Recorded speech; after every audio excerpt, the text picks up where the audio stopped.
Ulasan Media.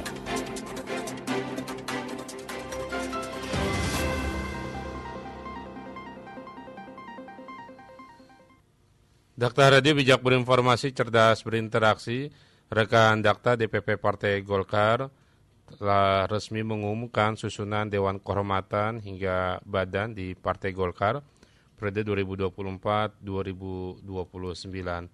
Sebelumnya santer nama Presiden ke-7 Jokowi ini diisukan bergabung ke Partai Golkar. Namun faktanya Jokowi tidak masuk dalam struktur kepengurusan tersebut. Seperti apa rekan kita melihat dinamika yang terjadi dari struktur kepengurusan DPP Partai Golkar periode 2024-2029. Kita akan mengulas dalam segmen ulasan media, sudah tersambung bersama wartawan senior sekaligus penulis buku autobiografi Cahya Gunawan. Ulasan Media. Assalamualaikum warahmatullahi wabarakatuh, Pak Cahya. Waalaikumsalam warahmatullahi wabarakatuh. Selamat pagi, Bang Jaid. Selamat pagi, Bapak. Pak Cahya, publik masih bertanya-tanya sebelum ini struktur susunan Dewan Kehormatan diumumkan, apakah Jokowi atau Gibran masuk dalam kepengurusan DPP Golkar 2024-2029, tetapi faktanya tidak masuk dalam struktur Partai Golkar dan juga disebut-sebut Jokowi ingin memiliki kendaraan, tapi faktanya juga tidak masuk dalam struktur tersebut. Apa yang terjadi dengan ini, Pak? Ya, saya kira mungkin ya, Bang Jaid, para kader dan elit Golkar merasa bersyukur akhirnya orang luar, orang eksternal seperti Jokowi atau Gibran tidak jadi masuk ke dalam kepengurusan Partai Golkar, karena kan memang tidak bisa tiba-tiba masuk di jajaran pengurus atau petinggi Golkar kalau dia sebelumnya tidak memiliki kartu anggota Golkar. Kira-kira gitu aturan mainnya, ADART-nya seperti itu. Tapi kalau kita flashback ke belakang pada saat Jokowi masih menjadi presiden, kekuatan dan pengaruh dari Jokowi terhadap partai ini sangat luar biasa besar ya. Sampai-sampai Bahlil ini menjadi ketua umum antara lain juga atas tekanan secara tidak langsung ya, tekanan politik dari Presiden Jokowi waktu itu. Dan kita tahu bahwa, dan ini sudah menjadi rahasia umum dan sudah banyak diberitakan, Airlangga Hartarto yang digantikan Bahlil waktu itu terpaksa dia mengundurkan diri karena diancam dengan kasus-kasus hukum yang menjerat dia, sehingga dia harus mundur. Memang waktu itu kaitannya juga dengan persoalan pilkada ya, terutama pilkada di DKI, sehingga akhirnya Ridwan Kamil yang tadinya mau maju di Jawa Barat akhirnya running sebagai calon gubernur di DKI. Itu antara lain kaitannya dengan pergantian ketua umum Partai Golkar waktu itu. Nah, yang menarik ini di tengah rencana projo untuk membuat partai, dan kemudian kemarin atau tadi malam Bahlil mengumumkan susunan pengurus, ternyata Jokowi tidak jadi menjadi ketua Dewan Pembina seperti diisukan sebelumnya. Akhirnya ketua Dewan Pembina Partai Golkar dijabat oleh Agus Gumiwang Kartasasmita. Agus Gumiwang ini adalah sekarang terpilih lagi sebagai Menteri Perindustrian, yang notabene Agus Gumiwang ini adalah anak dari Ginanjar Kartasasmita yang di zaman Orde Baru menjadi menteri beberapa kali dan juga menjadi elit di Partai Golkar. Nah, jadi dan bukan hanya di jajaran Dewan Pembina dan pengurus inti, tapi Bahlil ini mengumumkan juga pengurus lengkap ya, banyak sekali. Bahkan mantan ketua umum Golkar yaitu Idrus Marham yang juga Mensos yang pernah ditahan juga didudukan kembali dalam kepengurusan Golkar kali ini. Di samping yang lain-lain juga banyak. Jadi Bahlil tentu harus menyesuaikan dengan situasi politik terkini. Dia harus meraih simpati dari para kader Golkar yang lain, terutama dari kalangan Dewan Pembina dan elit-elit Partai Golkar yang lain. Jadi tidak bisa selamanya dia menyandarkan diri, menyandarkan politiknya kepada Jokowi. Apalagi Jokowi sekarang sudah tidak lagi menjadi presiden, sudah menjadi rakyat biasa. Nah, kita lihat aja apakah tidak jadinya Jokowi menjadi ketua Dewan Pembina Golkar karena memang ada perubahan politik setelah dia tidak jadi presiden, atau memang Projo ini akan bermetamorfosa menjadi partai, di mana Jokowi nanti kemungkinan menjadi ketua umum atau menjadi ketua Dewan Pembina. Kita belum tahu, kita lihat aja perkembangannya seperti apa. Gitu Bang Jet. Baik, tadi kalau disebut Bahlil, ya tanda kutip begitu, berhutang dengan Jokowi saat dia maju sebagai ketua umum DPP Golkar, tetapi faktanya tidak ada nama Jokowi di struktur kepengurusan yang baru ini.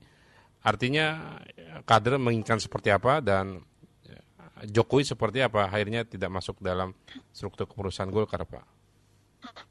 Ya, saya kira ini memang kemungkinan ya, ini karena kan ini panggung belakang ya. Kalau dalam politik ini panggung belakang, kita hanya bisa menganalisa dan menduga ya. Kemungkinan ada arus besar di internal Partai Golkar yang memang ingin Golkar ini jangan sampai dicawe-cawe pihak luar atau diintervensi oleh pihak luar, termasuk mantan presiden, yaitu Presiden Jokowi gitu loh.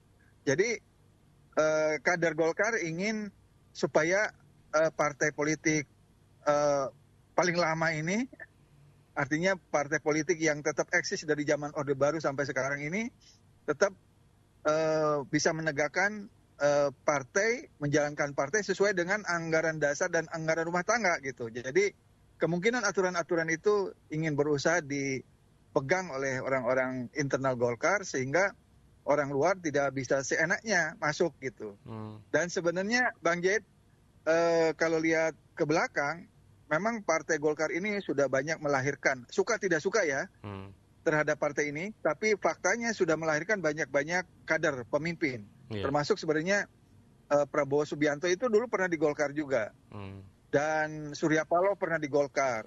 Wiranto juga pernah di Golkar. Jadi memang sedikit informasi, di zaman Orde Baru itu Golkar begitu kuat. Seperti kalau di Jepang itu the ruling party, partainya pemerintah. Dulu itu di zaman Orde Baru itu ada jalur ABG. Jalur ABRI, birokrasi, dan Golkar G-nya itu. Jadi tiga komponen ini ikut menentukan, termasuk menentukan para kepala daerah di tingkat provinsi maupun tingkat 2.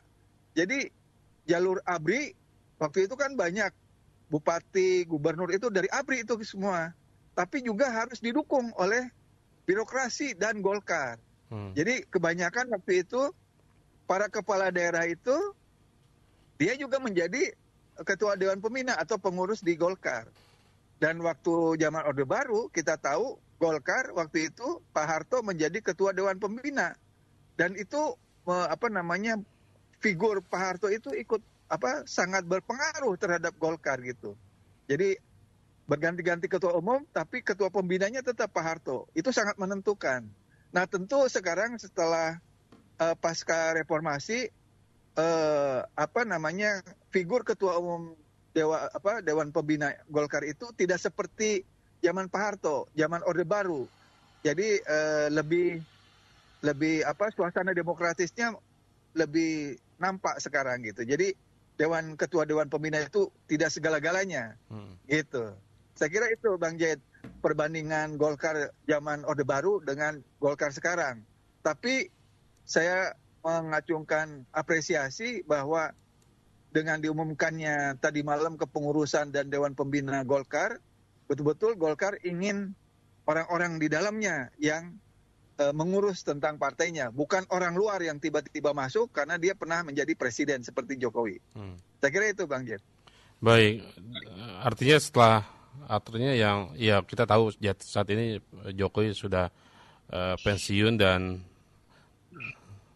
beberapa waktu lalu kan disebut Jokowi harus memiliki kendaraan agar tetap eksis.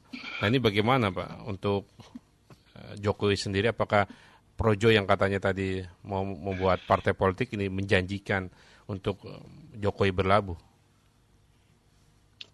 Ya, memang ini kalau presiden-presiden sebelumnya kan umumnya ketua partai ya, mulai dari katakanlah Pak SBY, Ibu Megawati, Gus Dur waktu itu juga ketua partai. Jadi orang-orang yang naik menjadi presiden itu dia adalah pimpinan partai. Nah, kecuali ini Jokowi 2 periode ini dia menjadi presiden, dia justru menunggangi partai, dalam hal ini PDIP yang akhir-akhir ini merasa dipencundangi oleh Jokowi. Nah, di 5 tahun terakhir kita juga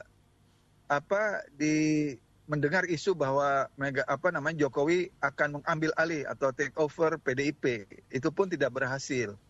Kemudian beralih ke Partai Demokrat yang berusaha digoyang dengan Munaslup, yang waktu itu Muldoko yang menjadi pionirnya untuk menggoyang Partai Demokrat. Itu pun tidak berhasil. Nah, kemudian di akhir-akhir justru anaknya Kaesang bisa mengambil alih Partai Gurem yang baru berdiri, yaitu PSI. Artinya kalau lihat umurnya, PSI sebenarnya Partai Gurem, tapi Jokowi sudah berhasil menempatkan anaknya Kaesang menjadi ketua umum di situ. Tentu ini belum cukup barangkali ya bagi Jokowi, karena ini kan Jokowi ini udah terlanjur sebagai keluarga dinasti ya, dan ini banyak dicerca banyak masyarakat.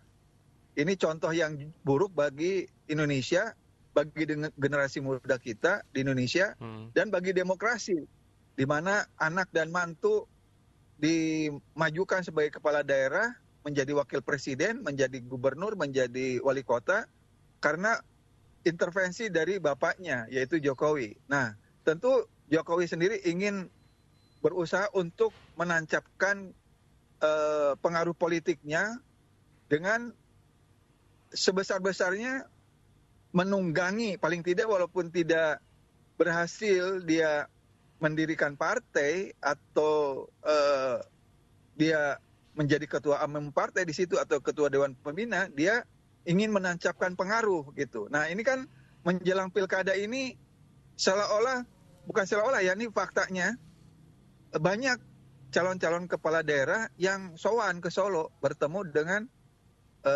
Jokowi. Nah, ini kita suka tidak suka, ini memang dia masih punya pengaruh gitu, walaupun dia tidak punya partai. Bahkan bukan hanya para calon kepala daerah yang datang ke Solo minta restu atau apalah ya gitu ya, tapi juga Presiden Prabowo Subianto juga masih datang ke Solo gitu. Nah, ini artinya secara politik dia masih punya pengaruh gitu, walaupun banyak kritik orang, Prabowo Subianto itu sekarang sudah menjadi presiden, tidak selayaknya dia mendatangi. Ini debatable ya, tapi secara fatsun politik seharusnya dia tidak mendatangi ke Solo. Sebaliknya harusnya mantan presiden itu yang datang ke istana, kira-kira begitu kan. Nah, tapi kan beberapa hari kemudian ternyata Presiden Prabowo Subianto dia ke Cikeas juga. Setelah dari Solo itu ya, beberapa hari kemudian dia ke Cikeas untuk menemui mantan Presiden SBY, membicarakan tentang ada salah satu namanya Prabowo Subianto itu ingin membangun lembaga investasi. Nah, apakah selanjutnya Prabowo Subianto ini Presiden ke-8 ini akan mendatangi Ketua Umum PDIP Megawati Soekarno Putri yang juga mantan presiden? Kita lihat aja perkembangannya. Nah, tapi itu harusnya kalau saya lihat dari pemberitaan memang ada rencana itu dari Presiden Prabowo Subianto untuk mendatangi Presiden Megawati. Kita lihat aja perkembangannya, Bang Jet. Baik. Pak Cahya, terima kasih catatannya pagi hari ini, Pak. Sama-sama, Bang Jet. Terima kasih. Assalamualaikum warahmatullahi wabarakatuh. Waalaikumsalam warahmatullahi wabarakatuh. Ulasan Media. Segmen Ulasan Media bersama wartawan senior sekaligus penulis buku autobiografi Cahya Gunawan.